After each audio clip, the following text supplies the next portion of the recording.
నిఘా 2TV news నిజం కోసం మా నిఘా.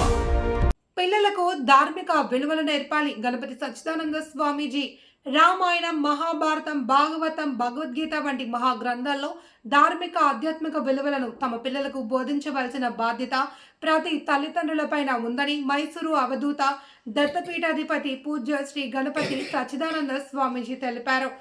పామిడి పట్టణంలో శ్రీ అనగా దత్తాత్రేయ పాదుకా క్షేత్రంలో సర్వదేవతలకు ప్రత్యేక పూజలు, హారతులు నిర్వహించిన అనంతరం భక్తులకు స్వామీజీ సందేశం ఇచ్చారు. దేవాలయ దర్శనాన్ని ప్రతి ఒక్కరూ తమ దినచర్యలో భాగంగా చేసుకోవాలి అని, కనీసం శుక్ర శనివారాల్లోనైనా ఆలయాలను దర్శించుకోవాల్సిన బాధ్యత ప్రతి హిందువుపై ఉందన్నారు. మనం సంపాదించిన ధనంలో కొంత భాగం ఆలయ అభివృద్ధికి, దైవిక కార్యక్రమాలకు వినియోగించాలన్నారు. మన వెంట ఈ లోకం నుండి ఏది తీసుకుపోమని, ఆయన భౌతిక సుఖ సంతోషాల వెనుక పరితపిస్తూ దైవ కార్యాలకు దూరం అవుతున్న పరిస్థితిపై స్వామీజీ ఆందోళన వ్యక్తం చేశారు. ఈ సందర్భంగా స్వామీజీకి పూర్ణ కుంభంతో ఆలయ కమిటీ అధ్యక్షురాలు సీతమ్మ, కార్యదర్శులు లక్ష్మీనారాయణ రెడ్డి, శ్రీధర్ ఘన స్వాగతం పలికారు.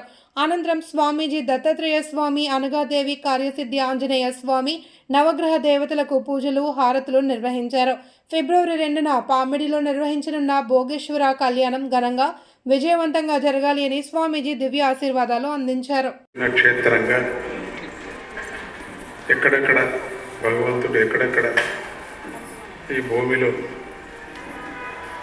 ఆయన విరాజమానం కావాలనో, ఎవరిని ఉద్ధరించాలనో, ఎవరికి అనుగ్రహించి